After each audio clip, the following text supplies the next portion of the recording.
नमस्कार दोस्तों, मुद्दे की बात में आपका स्वागत है। यूपी के मुख्यमंत्री योगी आदित्यनाथ ने रविवार को पत्रकारों के एक दल से मुलाकात की। ये मुलाकात लखनऊ के 5 कालिदास मार्ग यानी सीएम आवास पर हुई।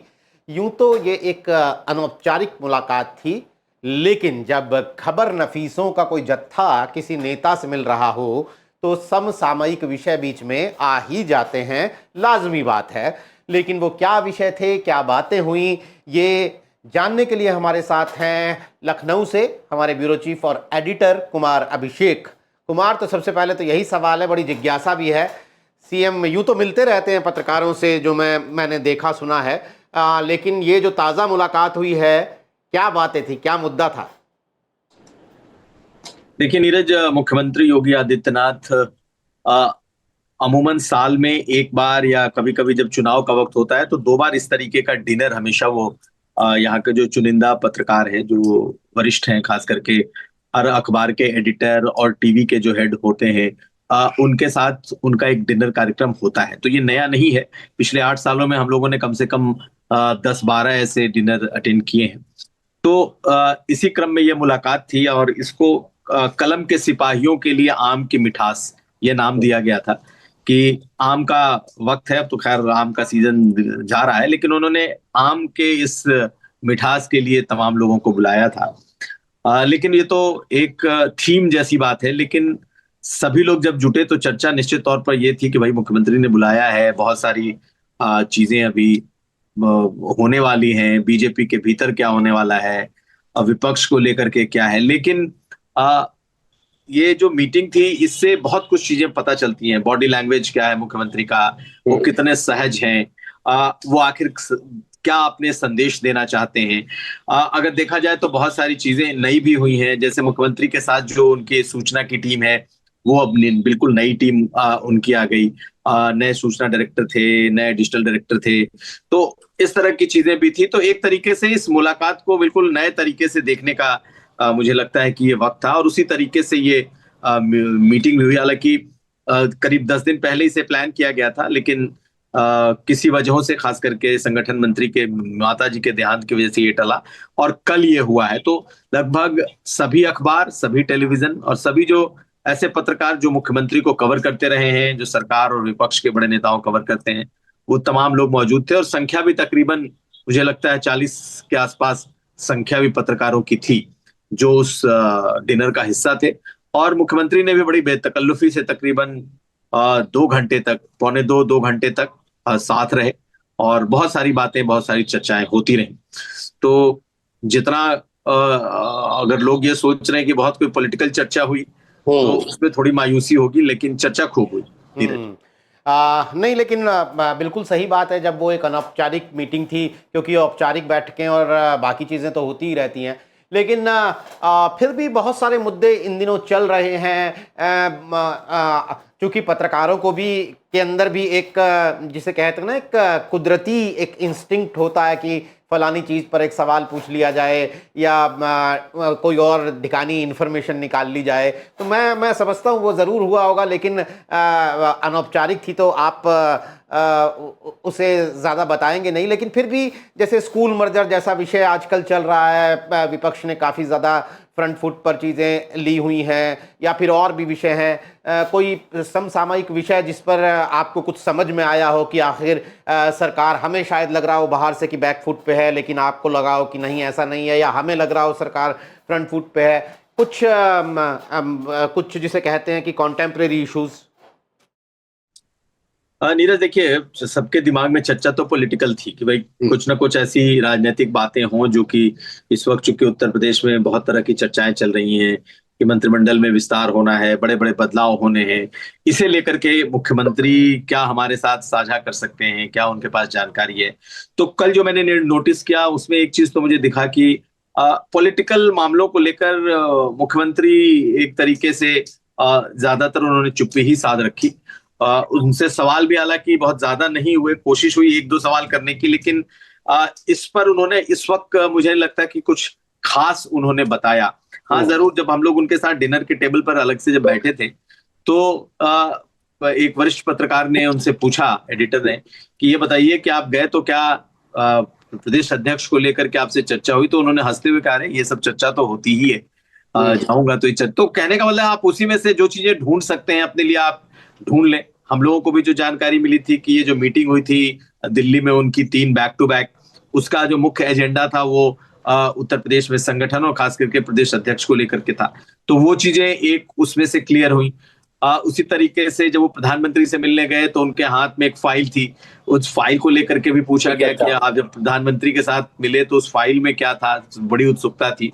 तो फिर उन्होंने बताया कि भाई देखिए, मैं कभी भी जाता हूं तो पूरे अपने तैयारी के साथ जाता हूं, पूरे पॉइंटर्स बुलेट पॉइंट्स के साथ जाता हूं, तो खास करके उसमें जो चीजें होती हैं वो जो उनके प्रधानमंत्री के जो प्रोजेक्ट्स होते हैं या उत्तर प्रदेश में जो विकास के काम चल रहे होते हैं उसकी प्रोग्रेस रिपोर्ट होती है, और साथ साथ प्रधानमंत्री के बहुत सारे कार्यक्रम आने वाले महीनों में प्लान्ड होते हैं उत्तर प्रदेश के अलग अलग इलाकों में, तो उनके कार्यक्रमों को किस तरीके से करना है, उनको कहाँ बुलाना है, कब उनको आना है, उनकी टाइमिंग क्या होगी, उनके निमंत्रण पत्र और जो समीक्षा रिपोर्ट होती है वो लेकर के गए थे। तो बड़ी दो चीजें तो बड़ी क्लियर हो गई इस मीटिंग से कि भाई एक जो प्रधानमंत्री से मुलाकात हुई तो उनके उस फाइल में क्या था, और दूसरा क्या प्रदेश अध्यक्ष को लेकर के कोई बात हुई, तो उन्होंने सिर्फ इतना बोला कि हाँ उसी के लिए वो मुलाकात में था।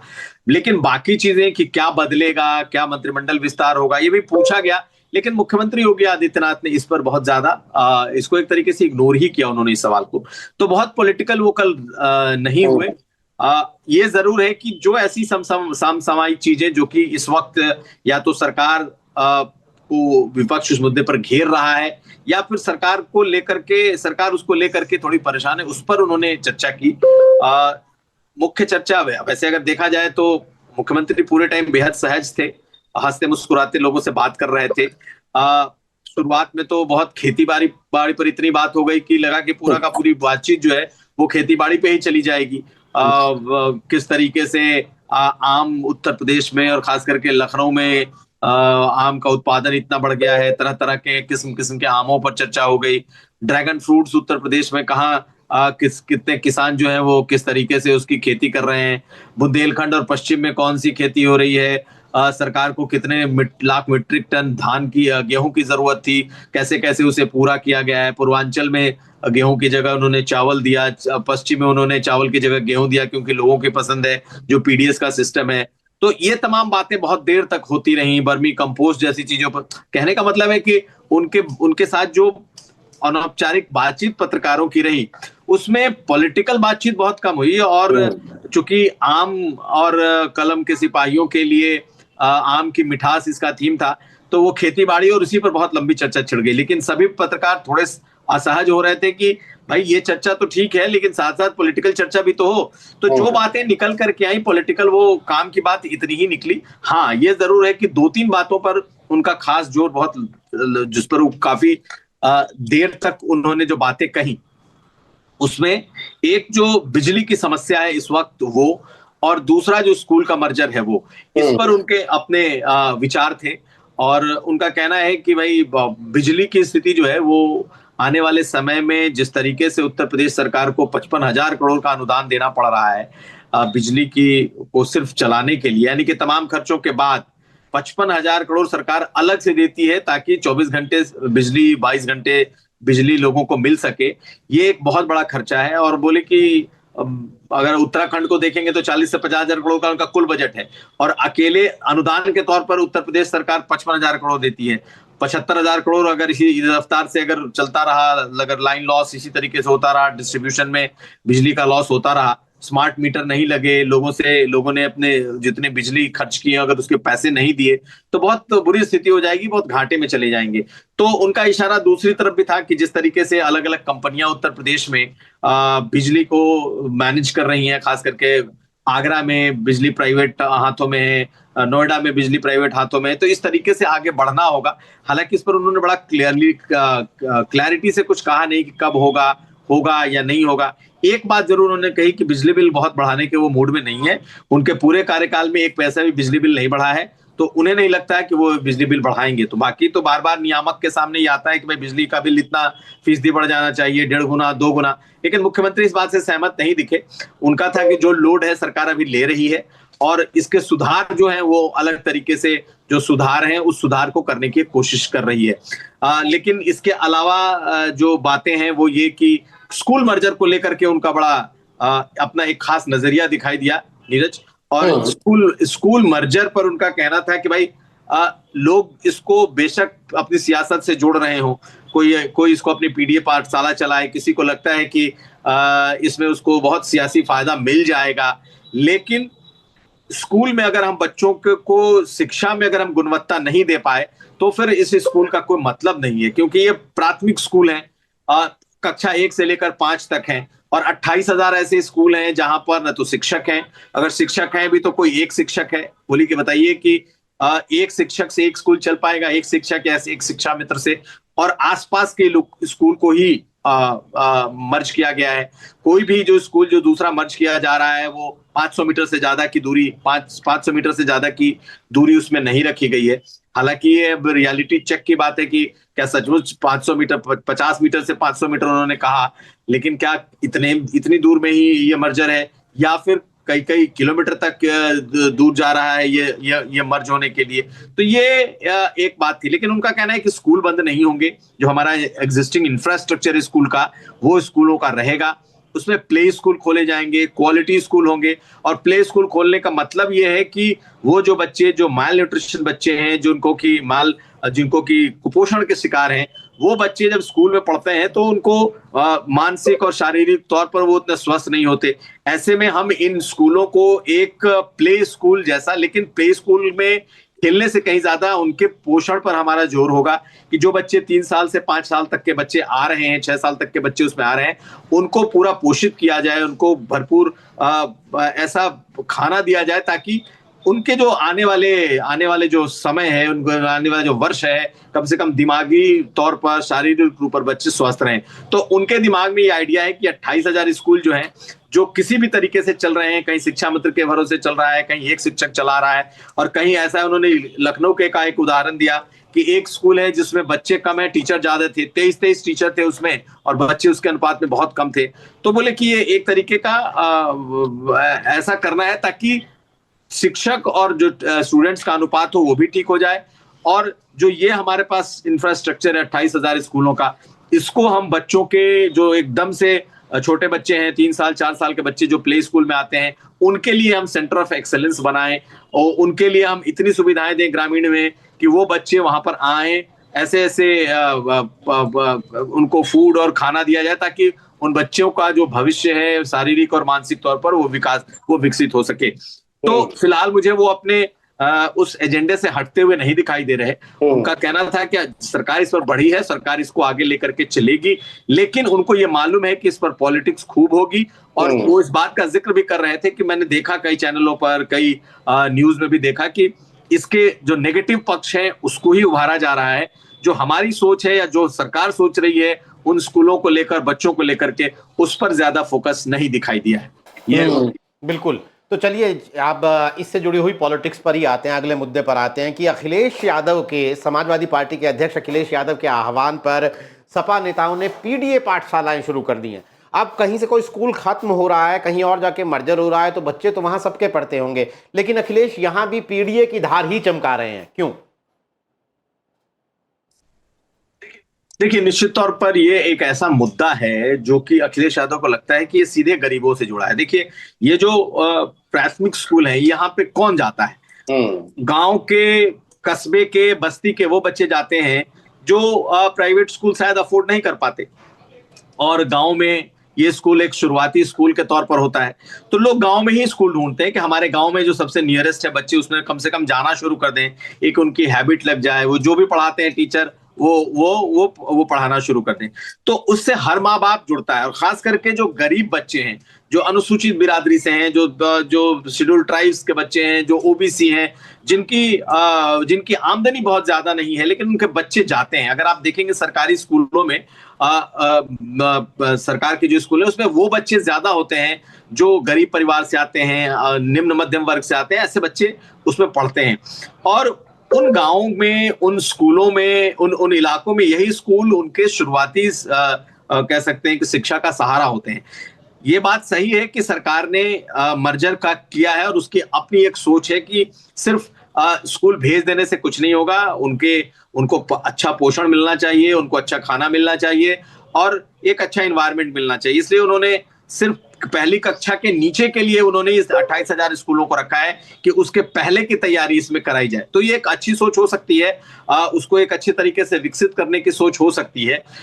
इसके लिए उन्होंने उदाहरण भी दिए कि देखिए कई जगह उत्तर प्रदेश में जब हम लोगों ने पैसे भेजे, जब हम लोगों ने कई स्कूलों को अच्छा बनाने के लिए टीचर्स को लगाया, तो बहुत सारे जिलों में प्राथमिक स्कूल जो मिडिल स्कूल हैं वो बहुत अच्छे हो गए। यहाँ तक कि एसी क्लासेस उसमें हो गई, उसमें जो digital black board digital boards हो गए, पढ़ने के लिए बच्चे पढ़ने आने लगे हैं। तो उन्होंने ऐसे बताया कि ऐसे हमारे पास सैकड़ों उदाहरण है जो कि सरकारी स्कूल आज प्राइवेट स्कूल को टक्कर दे रहे हैं। हालांकि उसकी चर्चा नहीं होती, उसका बहुत ज्यादा उसके बारे में लोग लिखते जानते नहीं है, लेकिन जब कोशिश हुई तो हुआ। ऐसे ही उनका कहना है कि ये मर्जर के बाद हम क्वालिटी एजुकेशन को नीचे लाएंगे, लेकिन जब हर परिवार जो एकदम से गरीब दलित जिसको आप पीढ़िया आप कह लीजिए, वो परिवार को जब ये लगता है कि अरे उनके इलाके से तो ये स्कूल जा रहा है, बेशक कुछ दूर जा रहा हो सकता है कि ये आधे किलोमीटर 1 किलोमीटर कहीं जाकर के वो किसी से मर्ज हो रहा हो, तो उनको लगता है कि हमारे बच्चे इतनी दूर कैसे जाएंगे। खास करके लड़कियों को लेकर के ज्यादा समस्या है कि गांव के लोग अपनी लड़कियों को बहुत ज्यादा दूर नहीं भेजना चाहते। जिस तरीके का माहौल हो जाता है, क्राइम हो जाता है, तो गांव के लोग इस तरह के भी नहीं होते कि अपने बच्चों को सब स्कूल पहुंचाने जा रहे हैं ला रहे हैं, जो कि प्राइवेट स्कूलों में शहरों में आपको दिखाई देता है। तो उनकी सबसे बड़ी समस्या वहां है और इस चीज को पॉलिटिकल पार्टीज ने पकड़ भी लिया है और उन्हें लगता है कि एक ऐसा मुद्दा है जो गांव देहात कस्बों तक, आम आदमी तक, गरीब लोगों तक ये बातें पहुंच रही हैं कि सरकार इन स्कूलों को बंद कर रही है और इन स्कूलों को बंद कर रही है तो ये हमारे लिए नुकसान में है। और आप देखिए कि इसीलिए पीडीए पाठशाला के लिए शायद उन्हें उसका एक विकल्प के तौर पर अपने तरफ से सियासी विकल्प उन्होंने दे दिया कि एक पीडीए पाठशाला हम खोलने जा रहे हैं। उनके कई नेता तो अब घूम घूम करके पीडीए पाठशाला के बैनर लगा करके वहां लोगों को उन्होंने पढ़ाना भी शुरू कर दिया है। तो ये पॉलिटिक्स तो है, इसमें कोई दो राय नहीं, लेकिन यहाँ पर सरकार इसको टैकल कैसे कर पाएगी ये बड़ा इंपॉर्टेंट है। लोगों के मन में ये बैठ रहा है धीरे धीरे। दूसरा तबका है जो शिक्षकों का है, उन्हें लगता है कि अगर इतने स्कूल बंद हो जाएंगे तो उनकी वैकेंसी चली जाएगी। अभी सरकार 56,000 वैकेंसीज निकालने वाली थी, लेकिन अब कहा जा रहा है कि जब इतने स्कूल बंद हो जाएंगे तो उनके लिए वैकेंसीज भी सरकार कम कर देगी। तो बहुत सारी ऐसी चीजें हैं जो कि सरकार के इस फैसले के बाद सियासी तौर पर उनको नुकसान हो सकता है। लेकिन मुख्यमंत्री मुझे लग रहा है कम से कम जो बेसिक शिक्षा है उसको लेकर के, उसके क्वालिटी को लेकर के फिलहाल तो वो बहुत कॉम्प्रोमाइज करते नहीं दिख रहे हैं कि वो अपने उस फैसले से पीछे हटेंगे। अब देखना है कि अगर ये मामला कहीं सियासी तौर पर ज्यादा बड़ा बन जाता है, लोगों के इमोशंस के साथ जुड़ जाए, अगर ऐसा लगता है कि ये बड़ा मुद्दा हो जाए, तो हो सकता है कि सरकार को कदम खींचने पड़े। और थोड़ा बहुत कदम तो सरकार ने खींचा है। उन्होंने फिक्स कर दिया कि 50 से ऊपर जिस स्कूल में बच्चे होंगे वो नहीं होगा। हालांकि जितने स्कूल उनको मर्जर करने हैं उसका उन्होंने पूरा डेटा निकाल भी दिया है, स्कूल मर्जर होने शुरू भी हो गए हैं।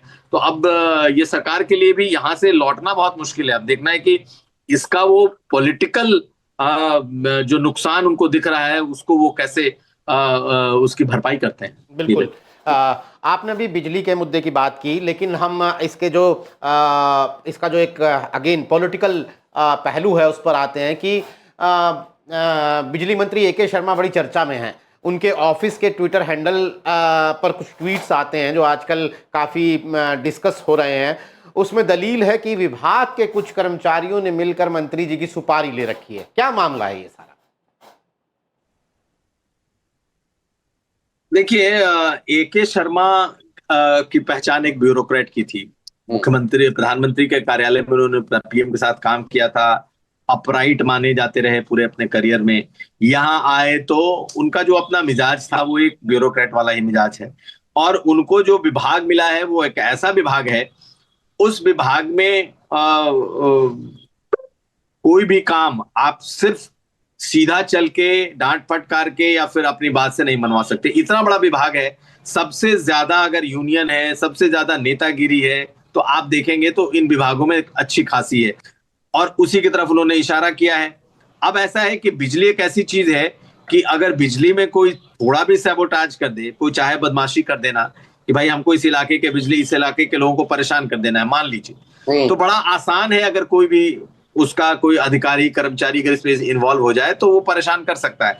और जो ऑडियो आया है, अगर आपने देखा होगा, जो एक रिटायर्ड एडीएम और एक वहां के बिजली विभाग के एक अधिकारी होते हैं, उनके बीच की जो बातचीत है, वो साफ साफ दिखा रहा है कि भाई कोई एक किसी एक व्यक्ति को कोई पीड़ा है बिजली को लेकर के, या पूरे कम्युनिटी या इलाके को लेकर समस्या है, तो किस तरीके से उसको जवाब दिया जा रहा है। अगर इन्होंने बताया कि मैं एडीएम रहा हूँ, मथुरा में रहा हूँ, तो बताया भैया आपके पूरे इलाके के जितने बड़े नेता हैं वो सब मेरे कोई मेरा चाचा है, कोई मेरा भाई है, कोई मेरा दोस्त है, इस तरीके की बातें। तो कहने का मतलब है कि ये जो बात उन्होंने अपनी चिट्ठी में लिखी है तो बहुत गंभीर बातें लिखी। उनको लगता है कि चूंकि बिजली विभाग उनको मिला है और बिजली में उनकी कोशिशों के बावजूद बिजली को लेकर सबसे ज्यादा किरकिरी हो रही है, बिजली को लेकर सबसे ज्यादा सरकार पर निशाने साधे जा रहे हैं, उनको लगता है कि भाई उनके डिपार्टमेंट के लोग ही उनके खिलाफ साजिश रच रहे हैं, उनके कामों को सैबोटाज करने की ये पूरी कोशिश हो रही है। और इसमें जो नेता हैं, जो यूनियन के नेता हैं, या फिर जो इनके दूसरे अधिकारी और ब्यूरोक्रेट्स हैं, वो जानबूझ करके इनको परेशान कर रहे हैं। उनके बातों में अगर आप देखेंगे तो उसमें ये भी लिखा है कि भाई दूसरे विभागों में क्यों नहीं हड़ताल हो रही, सिर्फ मेरे विभाग में क्यों हड़ताल हो रही है। नहीं, सही तो है ना, उनकी मंत्री जी की बेचारगी भी दिखाता। कुछ लोग तो ये भी कह रहे हैं सोशल मीडिया पर कि ये तो बेचारे बन गए हैं मंत्री जी, मंत्री की जो ठसक होनी चाहिए वो तो बिल्कुल ही साइड लाइन हो गई है। देखिए, मंत्री की एक ठसक तो एक जनप्रतिनिधि होने के बाद जो कोई व्यक्ति किसी कोई मंत्री की ठसक वो अपने सार्वजनिक जीवन में कितने दमदारी से उसने पॉलिटिक्स की है वो उसमें झलकता है। लेकिन अगर आप एके शर्मा को देखें तो ये पूरे जीवन तो एक अधिकारी रहे हैं, एक अधिकारी ऐसे अधिकारी रहे हैं जो कि अलग अलग पदों पर उन्होंने काम किया है। तो मंत्री बनते ही वो जनप्रतिनिधि वाला, या फिर आप कहें जिसने सार्वजनिक जीवन में बहुत कुछ देखा हो, झेला हो, वो चीजें तो खैर नहीं आ पाती। हाँ, ये जरूर है कि जब बहुत ज्यादा, क्योंकि आज से तो मंत्री है नहीं ये, अब इनको इस यहाँ पर भी तकरीबन साल भर से ज्यादा होने को है, तो ऐसी स्थिति में अब आखिर ये चीजें क्यों शुरू हुई हैं। देखिए, बहुत सारे जो मंत्री हैं उनको उनकी शिकायत रही है कि सरकार के भीतर जो बड़े अधिकारी हैं, जो प्रमुख सचिव के स्तर के लोग हैं, जो डिपार्टमेंट के में बैठे हुए उच्च अधिकारी हैं, वो उनकी नहीं सुनते, वो उनको तवज्जो नहीं देते। और ये दर्द बहुत सारे मंत्रियों को है। उनको लगता है कि ब्यूरोक्रेसी हावी है, हमारे कहने का कोई असर नहीं होता, हम विभाग के नाम के मंत्री हैं, अगर हम किसी को कुछ कह दे तो भी वो काम नहीं हो सकता। तो ये एक दर्द तो खैर आप देखें तो एक क्रॉस मंत्रियों का ये दर्द है। इसमें बड़े बड़े मंत्री भी आपको दिखाई देंगे, उप मुख्यमंत्री तक को ये दर्द है। और लेकिन में भी हमने देखा इसका मुजाहरा। हाँ बिल्कुल, आप गोपाल नंदी को देखिए, उन्होंने भी हाल में लेटर लिखा, वहाँ डिप्टी सीएम ब्रजेश पाठक इसको लेकर के कई बार मुखर हो चुके हैं। तो ऐसा नहीं है, सबको लगता है कि ये जो ब्यूरोक्रेट्स हैं ये उनकी नहीं सुन रहे। अब समस्या ये है कि इसी बहाने ये लोग जो ये इनका निशाना मुख्यमंत्री भी होते हैं कि भाई आपने ऐसे अधिकारी पोस्ट कर दिए जो मेरी नहीं सुनते, सिर्फ आपकी सुनते हैं।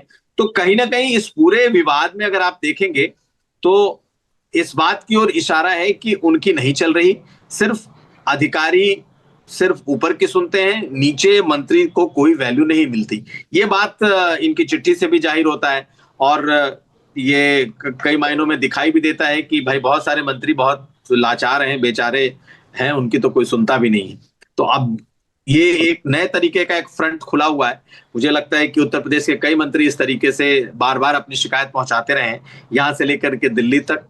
लेकिन अरविंद शर्मा चूंकि पीएमओ से आए थे या प्रधानमंत्री के करीबी होने के नाते आए थे, तो उन्हें लगता था कि भाई उनकी तो सारी बातें सुनी जाएंगी, वो जो चाहेंगे करेंगे। शायद उनके साथ भी ऐसा नहीं हो रहा। तो मुझे लगता है कि बिजली विभाग अपने आप में एक ऐसा विभाग है जो सीधे सीधे जनता से जुड़ा हुआ है। हर छोटी बड़ी समस्या के लिए बिजली विभाग पर लोगों की डिपेंडेंसी है। ऐसी स्थिति में इनको लोगों की बातें भी सुननी हो रही हैं, और जब नहीं कुछ हो रहा तो नेचुरल है कि फ्रस्ट्रेशन निकलता है। और वो आप देखिए वही इस वक्त दिखाई दे रहा है। कौन ऐसा मंत्री है जो अपने ही विभाग की लंबे चौड़े पोस्ट लिख करके खोलेगा? कौन ऐसा मंत्री है जो ये लिखेगा कि भाई अराजक तत्व तो हमारे ही मंत्री हमारे डिपार्टमेंट के भीतर घुस चुके हैं? कौन ये इस तरीके से बातें लिखेगा कि भाई दूसरे विभागों में? नहीं, तो नहीं है कि ऊपर से लाके बिठाए गए थे तो साल भर बीत गया जो आप कह रहे हैं, लेकिन आपस में ही कोई ऊपर के लेवल का ही कोई इसमें एंगल तो नहीं है। जब क्योंकि जब ए के शर्मा आए थे तो ये कहा गया था ये तो दिल्ली से लाकर थोप दिए गए। देखिए, एंगल होने को तो कभी भी कुछ हो सकता है, लेकिन मुझे लगता है कि क्योंकि भाई अगर किसी को मालूम हो कि कोई प्रधानमंत्री की इच्छा पर बना है तो उसको कौन डिस्टर्ब कर सकता है। मैं नहीं समझता कि उनको कोई डिस्टर्ब करने का, अगर कोई मंत्री उनके वजह से यहाँ पर आया है तो उसको कोई डिस्टर्ब करेगा। लेकिन कुछ एक तो सिस्टम कुछ ऐसा है जिसमें कि वो या तो फिट नहीं हो पा रहे हैं, या उस सिस्टम के साथ वो बैठ नहीं पा रहे, या फिर उनकी बातें या फिर वो जो चाहते हैं वो अधिकारी करना नहीं चाहते या करने में असमर्थ हैं। तो मुझे लगता है एक इस लेवल पर फ्रस्ट्रेशन आ गया है कि मंत्री होके अपने ही अधिकारियों के खिलाफ उन्होंने वीडियो ऑडियो भी पोस्ट किया, लंबा चौड़ा पोस्ट भी लिखा।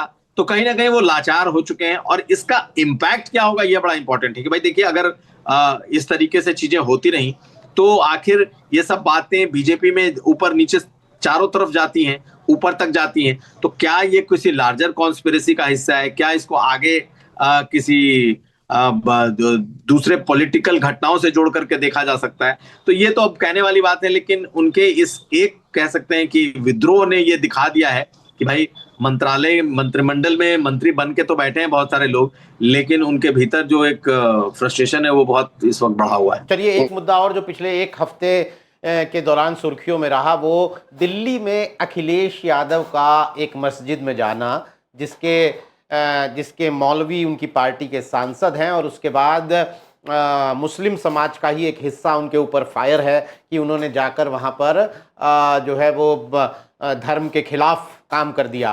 क्या अखिलेश आपको इसमें कुछ घिरते हुए नजर आ रहे हैं क्या? देखिए, अखिलेश चाहे कितना भी घिर जाए इस मुद्दे पे, लेकिन अखिलेश यादव का इसमें कोई पॉलिटिकल नुकसान तो नहीं होने वाला। मैं पहले बॉटम लाइन आपको क्लियर कर दूं, जो हमारी समाज कहती है कि भाई ऐसा नहीं है कि मुसलमान अगर डिंपल यादव गई है मस्जिद में या उन्होंने सर पर भी दुपट्टा नहीं रखा है तो इससे कोई बहुत उनको पॉलिटिकल नुकसान हो जाएगा, वोटों का नुकसान हो जाएगा, ऐसा नहीं है। हाँ, ये जरूर है कि वो बीजेपी जो हर मुद्दे पर अखिलेश यादव को घेरती रही है, डिंपल यादव के साथ खड़ी हो गई, इसी बहाने अखिलेश यादव को ट्रोल करने का उनके खिलाफ बीजेपी को एक और मुद्दा मिल गया कि भाई यही मौलाना, इन्हीं मौलानाओं के लिए आप खड़े हो, और यही आपकी पत्नी के बारे में जब भला बुरा कह रहे हैं तो आपके मुंह से आवाज नहीं निकल रही। इसी मुद्दे को लेकर के बीजेपी के ऐसे ऐसे नेता जिन्होंने आज तक अखिलेश यादव के बारे में अच्छी लाइन नहीं बोली होगी, अब उनके हिमायती बनते हुए दिखाई दे रहे हैं, क्योंकि उनको लगता है कि इसमें एक ऐसा पॉलिटिकल संदेश है जो वो दे सकते हैं। उनके निशाने पर निश्चित तौर पर अखिलेश यादव हैं, लेकिन अखिलेश यादव भी इस मुद्दे पे जिस तरीके से उनकी पार्टी को आना चाहिए था, कहीं ना कहीं उसमें उन्होंने देर किया है। अब आज जाकर के सुबह एफआईआर किया है उन्होंने। एफआईआर करने वाले भी कौन है? कोई बहुत बड़े नेता तो गए नहीं। तो अखिलेश यादव ने भी एक बैलेंसिंग एक्ट करने की कोशिश की है, बैलेंस बनाने की, कि चलो वो अपनी शिकायत भी रख दें और इस मुद्दे को इतना बड़ा भी ना बनाए कि भाई मुस्लिम जो मौलाना है या जो मुस्लिम धर्म उनमें कोई नाराजगी हो। तो उन्होंने भी एक जिसको कहते हैं कि अपने तरफ से जितना एक करना था उन्होंने कर दिया एक एफआईआर, क्योंकि बीजेपी के लोग खड़े हो गए। तो पिछले 2-3 दिनों से जो ये चल रहा है उसमें कोई अखिलेश यादव का कोई बहुत पॉलिटिकल नुकसान होगा वो मुझे नहीं दिख रहा। हाँ, ये जरूर है कि बीजेपी को अब अखिलेश यादव उनकी पत्नी के नाम पर ही पॉलिटिक्स करने का एक मुद्दा मिल गया है, और मुझे लगता है कि इस मुद्दे पर बीजेपी जल्दी छोड़ेगी भी नहीं, और इस मुद्दे पर अखिलेश यादव को ही कुछ आगे आकर के बोलना भी पड़ सकता है, क्योंकि संसद से लेकर के उत्तर प्रदेश तक डिंपल यादव के समर्थन में भाजपा के नेता खड़े हो जाएं, ये तो अपने आप में अजूबा ही है। वाकई बीजेपी आसानी से इस मुद्दे को नहीं छोड़ेगी और आने वाले दिनों में इस पर और एक्शन हो सकता है। चलिए, हमारी नज़र इस पर बनी रहेगी। इसके अलावा तमाम ये राजनीतिक घटनाएं उत्तर प्रदेश के सियासी गलियारों में जो हो रही हैं, उनका आने वाले चुनावों पर क्या असर हो सकता है, क्या पॉलिटिकल इंप्लीकेशन हो सकता है, इस मसले पर हमने कुमार अभिषेक से बात की। हमारे साथ इस कार्यक्रम में जुड़ने के लिए कुमार आपका बहुत बहुत शुक्रिया। तमाम दर्शकों का आभार। नमस्कार।